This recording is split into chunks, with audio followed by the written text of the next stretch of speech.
I don't feel oppressed because of my gender. I may feel oppressed because of my beliefs. Hey guys, it's me again. Welcome back to my channel. And the reason I'm saying it like this was because I literally filmed a video last night. And not only that, guys, today is my birthday and I'm filming a video. It never stops. It literally never stops. People are like, Alessia, take a rest. No, but I don't mind because the celebrations or like the little dinner thing we're having is a little bit later. So I have free time right now. It's not like I'm, dodging and avoiding my family for this, okay? Trust me. Okay, so this is part 2 to the video. So as you guys previously saw, I do have part 1, so check it out. It'll be like on the info card here. It'll be maybe in the description as well. And remember to check out part 1 for this to make sense. So like I mentioned, I'm not necessarily taking sides right now. I'm just trying to look at all these guys' perspective. Before we begin this video, I wanted to say that I opened an account on Rumble just in case YouTube ever decides to take down this channel. Please go follow me on there. It's simply less. The link will be down in the description or in the comments. Women should be encouraged to be financially independent of men. Okay, before they sit down, this is my personal belief. Like I've mentioned in my other videos, if I had a husband that like could provide for me, that cared for me, that respected me genuinely and wanted me, how do I say it? If he wants to provide and he wants me to more stay at home and take care of things that have to be done here, not be lazy and do nothing. That's not the point. I wouldn't be offended by that. I guess I see this in a more positive way than people do, but then at the same time, I do want to help people and have a job to help people.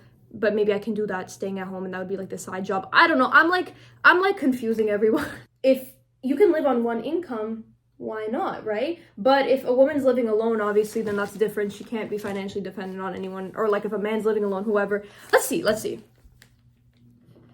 Okay, so they're all going actually, except that one guy.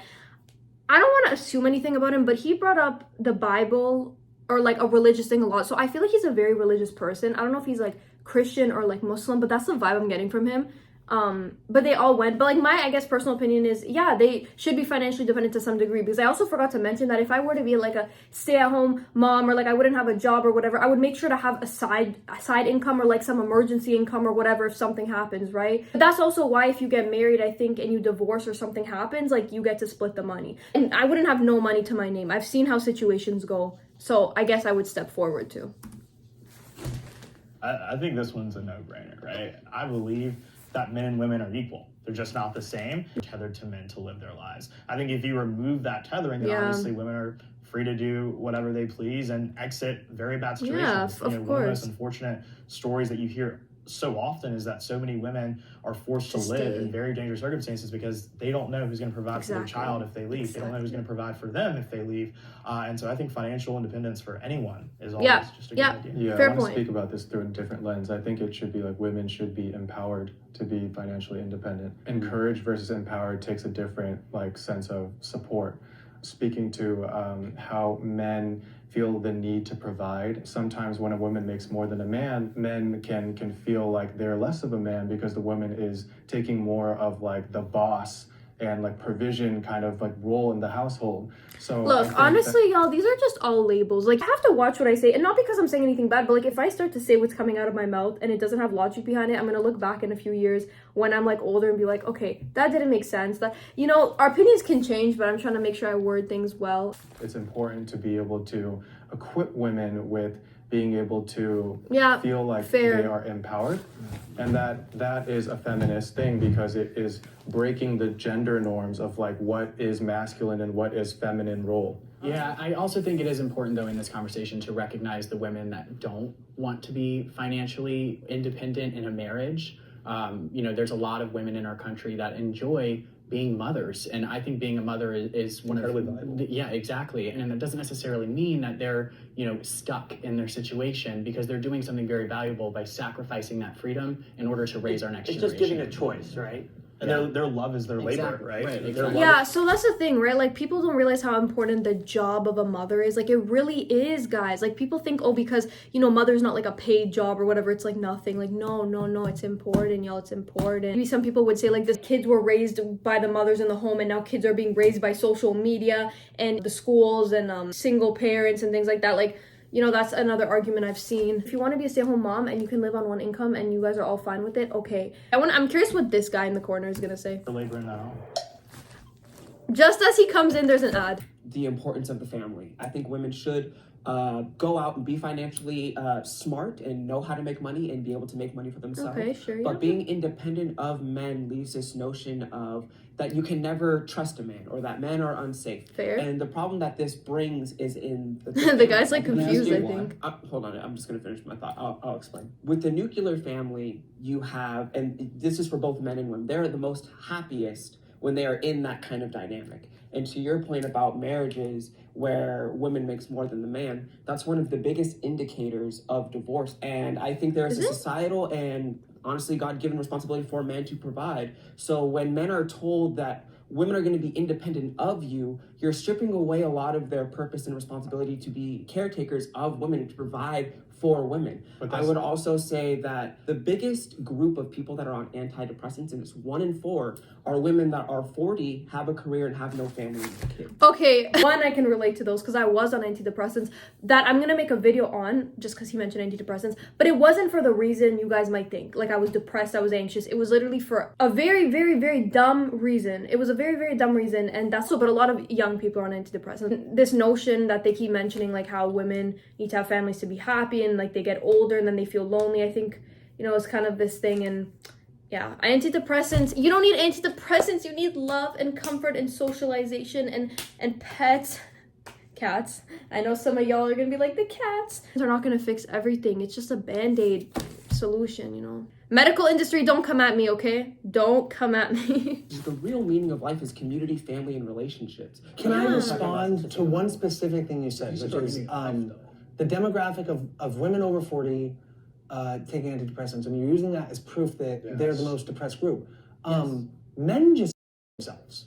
So like all the men that have themselves, if they didn't do that and we're still here, men would predominantly be more depressed. There's no basis for that. But also the men statistically kill themselves more. But we're talking about two completely separate, different points. Well, I think he's just saying that statistic is a little bit difficult to process. It's out of context because the men that there's other factors. Yeah, there's other factors. There's always going to be other factors, but that's a clear indicator that women at some point, whether they started wanting a career, will eventually want to fall into a role of being a mom, having children. They're saying like the biological clock, like they're just basically saying women, and I guess even men too, who don't end up having kids, like they're gonna want them at some point. Like, you know, they if they don't want them young, maybe as they get older they're gonna want kids. Like there's this like biological clock, like something like that. So they're basically saying like, yeah, you say you don't want kids now, but you're probably gonna change your mind. And that's also why a lot of doctors will refuse hysterectomies and vasectomies and things like that. About financial literacy and financial freedom. There are a lot of women that have the ability, that decide to step back, all those types of things. None of that has to be taken away or omitted in order for them to be empowered. I'm just going to end it here so we can go to the next point. If you guys want to check out the full video, it'll be in the description. I encourage you guys to check it out. There's also, because this is English subtitles, there's also translate in other languages if you guys want to check this out. We're probably going to do like part 3. So this is part 2. So this is the next part. This is the final point for now. Men suffer because of feminism. So all the anti-feminists stepped forward, yeah. So I think today in 2022, feminism has changed drastically, and I think it's really turned into demonizing masculinity in men while promoting masculinity in women, and with that, good men are being pushed to the wayside and pushing parts of themselves down and not. I'm not okay. I also observed something about their outfits, and there's no judgment, but like I don't think it was done on purpose. But I noticed that again, it's not because of like their role if they're anti or pro feminism. It's just what I've noticed. I've observed that the pro feminists are dressed more casually, and then I noticed these have the same type of jacket. These both have orange and black pants, but the anti feminists are all like dressed more like work attire, like professional attire. That's something I've observed, but I don't think they did it on purpose. It's just what I've observed. Men are being pushed to the wayside and pushing parts of themselves down and not embracing their own masculinity because society is telling them that it's wrong. 100%. I think like anything that is deemed masculine is seen as now toxic, and I see it all over social media. You can't really. Are they gonna bring up Tate? Especially even like because it's all the masculinity stuff he's promoting. Without it being like some weaponized in some way or shape or form. Well, everyone hates him now. It's a So shame that feminism is people don't like him, so they're probably not going to bring it up. More about supremacy. It's not about equal rights between men and women. It's about women being superior to men. They also said the same thing about like the BLM and LGBTQ stuff. Like that's what they're saying too. It's about like the superiority not being equal. I'm not saying I agree. That's just what I'm saying to you guys. What they also said as well. That's what people think as well. That it's about a superiority thing now. That are friends of mine. They're like, I hate what feminism has become because it makes me feel as if I am a victim. Yep. And also, too, that men aren't supposed to be men anymore. Fair. It almost absolves us of the responsibilities that we have as males in society to be providers, to be protectors. Right. And innocent men suffer because we're made out to be toxic because we're fulfilling our roles as men in this world. It's absolutely insane. Yeah, and I mean, I disagree a little bit with saying that men have to be providers, but I think, demonizing those men is part of the problem. Yeah, I would disagree a little bit, but I think also, too, though, what we probably would agree on is that in a society that makes women feel as if they need to be more like men, all you get is really bad versions of men. And when you have men who are increasingly more feminine, you get men who aren't being men at all anymore. The thing too is also saying like, if we have a society where like people are not going to fight, they're going to be more like weak and they're not going to fight for their rights, fight for their freedoms, fight for their families and things like that. Again, I'm just spitting out information I hear, okay? Not taking sides here.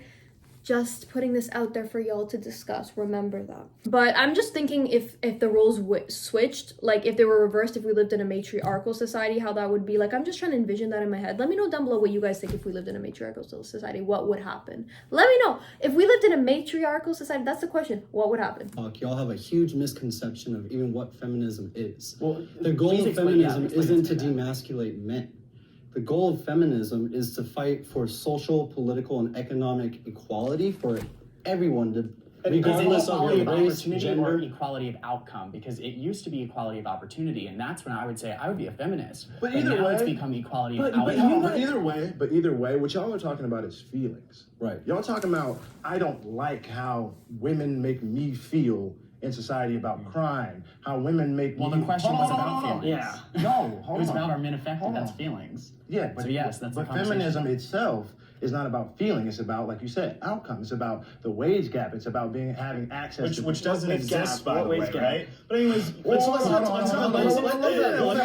you talk. No, hold on. No, you didn't let me talk, though. Hold on. No, you didn't let me talk, though. It's about feelings, right? You don't want to talk about how men feel. Let's talk about how women feel. Let's talk about feminists. Again, it's not Have about turned- feelings, period. That's my feminists have point. turned It's on not other about women. women. It's not about I don't like feelings. arguing, Wait, can we get the empath. prompt again? Yeah, let's get back to the prompt because it didn't have feelings. Exactly. It's Right. about Innocent men suffer because of Oh, feminism. And so Yeah. can I pose this question? But that is still about on a feelings, day on a day-by-day basis, do you think you're negatively affected by feminism? 100%. Yeah. And so, 120%. No. can you explain to me how on a day-by-day Because basis it makes life them affects you feel, negatively? because again, masculinity has this mythical eligibility of power. Wait. When someone, feminist, what have you, challenges that, it feels like oppression to them. So Yeah. it feels It's not- like something is it's being not done. challenging. That's just my perception. Yeah. Feel free to disagree, but that's what it looks I'm like not to me. impressed, so I That's what I'm challenge saying. that perception. But also, too, to go back to your point about feminism, that may have been true with first wave feminism, but with third wave feminism, that is no longer I the would case even anymore. argue There's another side to this too. It's the patriarchy. And so that is what you are talking about. It is the pressure to be strong, the pressure to protect. But in what ways is our society a patriarchy today? I know you said values, so I would want to get clarification on what you define a patriarchy. So we should define patriarchy as a group, because I personally am still having a hard time defining it today because it is So we're so talking massive. about something that Patriarchy you is can't a even different define. society. So, I'll try and define. Do you want me to try? Yeah, let's do it In a together. broader spectrum, I'd say patriarchal is the societal structure that we have set up that's kind of, sociological values of how we set up a hierarchy in our society. But And a so it's patriarchy not is a defined literal... by, where men are in charge. Do you guys think that these people are trying to find reasons to say women are oppressed and women are not treated fairly? Because, and like, I don't get it. Like, as a woman who was raised in Canada, I don't feel oppressed because of my gender. I may feel oppressed because of my beliefs, but I don't feel oppressed because I'm a woman. Again, like I said in the first part, the only time I'd feel oppressed, if I have to feel oppressed, is just like this whole being targeted for like the way I look, or for targeted for like the sexual stuff and whatever, and like the violence. But other than that, I don't like, especially if I get into the field of job I want to get into, I think it's mainly women dominated anyway. So And we're not in a patriarchal society? No, I don't believe we are today. So the whole idea that our country is an oppressive patriarchy, it just really gets under my skin because nobody's able to actually tell me what that is. Yeah. Well, by definition, the patriarchy would be a society where men have power over women and women don't have a voice. And in today's society, that's just not true. Obviously, some people have power over others, but in our society, that has more to do with economic status than actual sex. So going back to the prompt, right? The prompt is innocent men feel attacked by feminists. Suffer. Suffer from feminism, right? So if you make a mistake, you should be held accountable to that mistake. Absolutely. Now with the forms of internet coming out and communication going everywhere, y'all are talking about feeling attacked for being able to say certain things or not. Not attacked. I just think that psychologically, It that does some suffer. innocent men do suffer But from I the would say they narratives that also are pushed from suffer feminism. if you're speaking about laws. I think feminism has changed a lot of laws Like that what? now all are women beneficiaries. So if you look at divorce courts, if you look at family courts, if you look at abortion, if you look at a whole host of laws, all of them are women primary. Men are heavily affected by those. So I disagree actually on that. I don't actually agree on the whole loss stuff. But just going back to like the prompt on the suffering thing, I do think that you have to be aware that a man can't just go and say whatever they want. Right. Where a Nobody female can't. should they be That able- is not Nobody true. can. A female can say a lot more than a man can, especially online, on social media. I believe men today are really weak. Mostly they're lazy, and I feel like there's no courage. I feel like men today are okay with being losers, and I mean, more men need to stand up for what they truly believe in, and I feel like there's not enough. People need to stand up for That's what they the problem, believe too. in. Innocent men suffer from feminism. I think look at with this entire Johnny Depp Amber Heard situation that happened this past year. You have all these feminists rushing to the camp to defend Amber Heard, and then all those things come out during that trial. People are like, maybe Johnny Depp isn't the horrible guy that we thought Oh, I he was, remember right? that. So that is an example of I deleted feminism the video. radicalizing I these people to posted just be it, like, deleted I'm going to be anti-male and I'm going to go root against this guy. But to the point Well, of the have that turned political... How is Johnny Depp Guys, affected by we the have system? like He had 30 his we day in have 30 court. seconds left on this prompt, so just finish your thought. But yeah, but also to Brett Kavanaugh.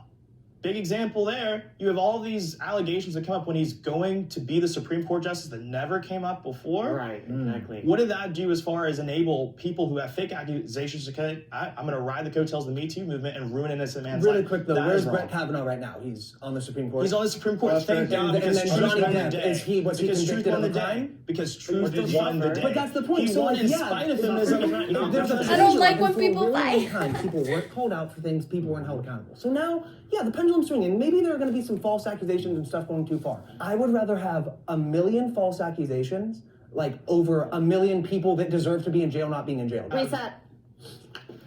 Okay. Yeah, I don't think they came to a consensus about that, but that's okay, guys. So I'm gonna probably do a last part 3. Thanks, guys, so much for watching this video. Stay tuned for part 3. Again, if you haven't checked out part 1, it'll be down below or in the info cards if you saw at the beginning of the video. Don't forget to like, comment, subscribe. Let me know your thoughts down below. Okay, bye, guys.